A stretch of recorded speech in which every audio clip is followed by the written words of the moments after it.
Hi friends, നമ്മളിന്ന് ഉണ്ടാക്കാൻ പോകുന്നത് വെള്ളരിക്കയും ചക്കക്കുരുവും പഴുത്ത മാങ്ങയും കൊണ്ടുള്ള ഒരു കറിയാണ്. നമുക്ക് വീഡിയോയിലേക്ക് പോകാം. ആദ്യം തന്നെ വെള്ളരിക്ക കഷ്ണങ്ങളാക്കിയതാണ് കുക്കറിലേക്ക് ചേർത്ത് കൊടുക്കുന്നത്. ഒരു വെള്ളരിക്കയുടെ പകുതി തൊലി കളഞ്ഞ് കഷ്ണങ്ങളാക്കിയതാണ്. ഇനി ഇതിലേക്ക് ചക്കക്കുരു കഷ്ണങ്ങളും കൂടി ഇട്ട് കൊടുക്കാം. 10 ചക്കക്കുരു തൊലി കളഞ്ഞ് കഷ്ണങ്ങളാക്കിയതാണ് ഞാനിപ്പോൾ ഇട്ട് കൊടുത്തിരിക്കുന്നത്. ഇനി ആവശ്യത്തിന് ഉപ്പാണ് ഇട്ട് കൊടുക്കേണ്ടത്. നമുക്കിതിലേക്ക് 1/4 ടീസ്പൂൺ മഞ്ഞൾപ്പൊടി ചേർത്ത് കൊടുക്കാം. പിന്നെ ഞാൻ ഈ കറിയിലേക്ക് ഇടുന്നത് പഴുത്ത മാങ്ങയാണ്. 4 പഴുത്ത മാങ്ങ തൊലി കളഞ്ഞ് വെച്ചതാണ് ഞാനിപ്പോൾ ചേർത്തത്.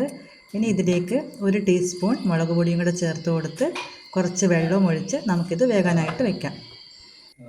ഇനി നമുക്ക് അരപ്പ് തയ്യാറാക്കാം. അതിനായിട്ട് ഒരു ബൗൾ തേങ്ങയാണ് ഞാൻ എടുത്തത്. അതിലേക്ക് 1/4 ടീസ്പൂൺ മഞ്ഞൾപ്പൊടി, 1/4 ടീസ്പൂൺ മുളക് പൊടി, ഒരു നുള്ളു ജീരകം, ആവശ്യത്തിന് വെള്ളം, ഇത്രയും ചേർത്ത് നമുക്കിത് അരച്ചെടുക്കാം.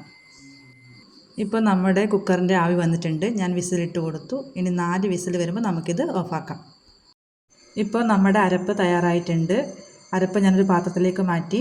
ഇനി ഇതിലേക്ക് കുറച്ച് കറിവേപ്പിലയും കൂടെ ചേർത്ത് കൊടുക്കാം. ഈ സമയം കൊണ്ട് നമ്മുടെ കുക്കർ തണുത്തിട്ടുണ്ട്. കഷ്ണങ്ങളൊക്കെ നമുക്കൊന്ന് യോജിപ്പിച്ചെടുക്കാം. നല്ല രീതിയിലൊന്ന് ഇളക്കി യോജിപ്പിച്ച് ഈ കഷ്ണങ്ങളും കൂടി നമ്മുടെ അരപ്പിലേക്ക് ചേർക്കാം.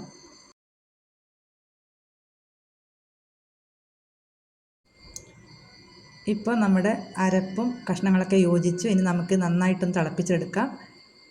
നല്ല രീതിയിൽ തിളച്ച് വന്നതിന് ശേഷം നമുക്ക് 1 കപ്പ് മോര് ഇതിലേക്ക് ചേർത്ത് കൊടുക്കാം. അത്യാവശ്യം പുളിയുള്ള മോര് തന്നെ നമ്മൾ ചേർത്ത് കൊടുക്കേണ്ടതുണ്ട്. അപ്പം മാങ്ങയുടെ മധുരവും ഈ പുളിയും ഒക്കെ ചേരുമ്പോൾ നല്ലൊരു സ്വാദായിരിക്കും. ഇനി ഒന്നും കൂടി ഇത് തിളച്ച് വരട്ടെ.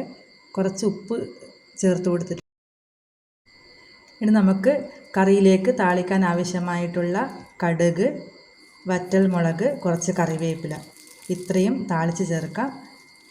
ഇപ്പം നമ്മുടെ കറി റെഡി ആയിട്ടുണ്ട്.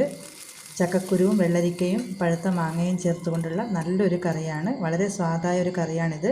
എല്ലാവരും ട്രൈ ചെയ്ത് നോക്കുക, അഭിപ്രായം പറയുക. നമ്മുടെ ചാനൽ എല്ലാവരും ഒന്ന് സബ്സ്ക്രൈബ് ചെയ്ത് സപ്പോർട്ട് ചെയ്യണേ.